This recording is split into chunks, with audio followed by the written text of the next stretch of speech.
Aw, dude, what's in that bag over there? Dude, don't cut it, man. Use the zipper. Why is he being so dramatic? Dude, just open it already, for crying out loud.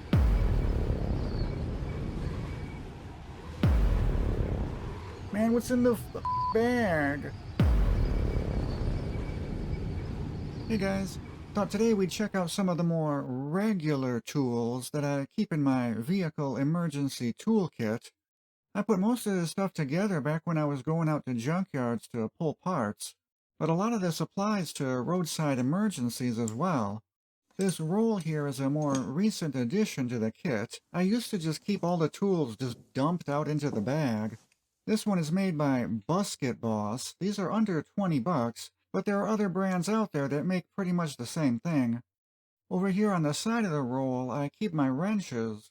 These are old USA-made Allen brand ones that I picked up on clearance when they were being discontinued a few years ago. Nothing special. These are the normal-sized ones from 3/8 up to 3/4 of an inch. Then for metric, I have this other set that I actually got from Kmart a long time ago. These were billed as an add-on set, since a lot of metric sizes cross over into normal. Like half inch is the same as 13 millimeter, so you don't need to carry a 13 around if you already have a half inch. This is just a 3-piece set with 8, 10, and 12 millimeter. They're pretty cheap quality, but for stuff that you might lose in a junkyard or on the side of a road, I don't want to risk losing my nicer tools. Then we got a little stubby 1/4-inch drive ratchet. This one's by Powerbuilt. These come in a 2-piece set for 15 bucks, but I'm missing the 3/8 drive one. That's why I said don't bring nice tools to the junkyard where you might lose them. Then down here we got a small pair of needle nose pliers. Not sure what brand they are, nothing special. Now this is a handy little stubby adjustable wrench by Performance Tool. They used to sell these on the counter at AutoZone or Advanced Auto or something for like 5 bucks. Now apparently they're $12.99, which I think is a little too much for a cheap adjustable. I do like the red grippy handle on it though. Makes it easier to grab onto in the winter when you're wearing gloves, and you can spot it easier when you drop it on the ground. Then I keep an extra long 3/8-inch drive extension since I don't have one of those included in my socket set, and also a 3/8 drive breaker bar. This big-ass adjustable I got at a flea market like 20 years ago from a military surplus guy. The dude had like a whole pallet full of them. Check this out. Made in Ukraine. It's actually pretty nice quality and has held up really well. I wish I could find a full set of these. It's probably the one item in this kit that I've had in here the longest. This is the manufacturer's mark on it. No idea what that means. If anyone knows, let me know in the comments below. And then I always like to carry a big-ass screwdriver. This one's an old Irwin, made in USA. I know you're not supposed to use these as pry bars. I do keep a short crowbar in the truck, but sometimes you need a little more finesse. Now this next item is a bit of a conundrum. It's a pair of Capri miniature bolt cutters. Sometimes you need to cut a cable or a wire or a fence, and I can tell you these will not hold up to cutting a chain link fence. This is actually a replacement pair for a pair that I wore out doing just that. That's the conundrum. These are only like 10 bucks compared to the Nipex, which are over 50 bucks. Now the Nipex version will handle fencing just fine, but you're going to be out 50 bucks if you lose them. So that's why I keep the cheap ones in my kit, and the Nipexes, those stay in the shop. At least that's my reasoning behind it. I know others might say to keep the higher quality ones in the kit, so you know you can rely on them in an emergency, but I guess I'm too cheap for that.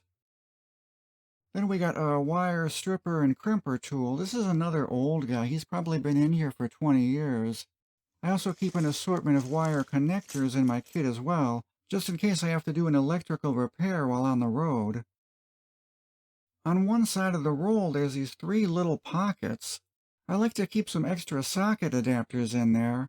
These are the pieces that aren't included in my socket set, which we'll go over in a minute. Then I also have a couple of flip sockets in here for lug nuts. These go with my breaker bar. This is the Dorman Extendable Lug Wrench. I love this guy. It extends out and collapses. And it has that slight angle of the dangle going on at the tip there, so it will clear the tire on recessed lug nuts. And with a 1/2" to 3/8 adapter, in a pinch I can use this as a breaker bar with my regular socket set. Pretty nifty. These have gone up in price quite a bit. I wouldn't buy the Dorman branded one now. There's other brands out there that are cheaper, and probably the exact same thing. Then we have the socket set. This is a cheap socket set made by Workcraft. I think they were a Sam's Club or maybe a Costco brand or something. This is probably 20 years old too, but I like it because it packs a ton of sockets into a small compact case. You get a full set of 3/8 drive in both normal and metric, as well as 1/4" drive sockets too, and it has a ton of screwdriver bits. Oh, and the spinner handle, it has that built-in extension that goes all the way through, which I really like. The ratchet is nothing special, but it's got that finger ring spinny thingy on it that can come in handy for spinning on fasteners. And then I added a couple extra items to the kit as well that didn't come with it originally. An additional long 1/4" drive extension and a 1/4" drive U-joint. And there's a 1/4" to 3/8 adapter hidden down here too. Now you can see I'm missing a socket here, so I'll have to see if I have a replacement for that in one of my junk tool bins. Some of these sockets have already been replaced over the years. Like this one's a little bit shorter. That's an Allen socket, so that's not original to the set. That's what I was saying about losing tools out in the field. If this were a SK or a Snap-on set, I'd have spent an hour or two digging through the mud just to find those lost sockets. But with these cheapo ones, whatever, I'll just replace them later. And then I also keep some slip joint pliers and some channel lock style pliers. These are those wildy ones that we reviewed in a previous episode, as well as a pair of old vice grips. These are kind of cool actually. They broke and somebody brazed the handle back together with brass, which seems odd as there's welding splatter on the jaws, so they clearly must have had a welder. Either way, it's another tool I won't miss if I lose it out in the field. Actually, I will kind of miss it. I think it's pretty cool. Anyway, let me know if there's anything you think I'm missing that I should add to my kit. There are still a few other items buried deep in the bag that we haven't covered yet, so stay tuned for those videos. See you later. Bye.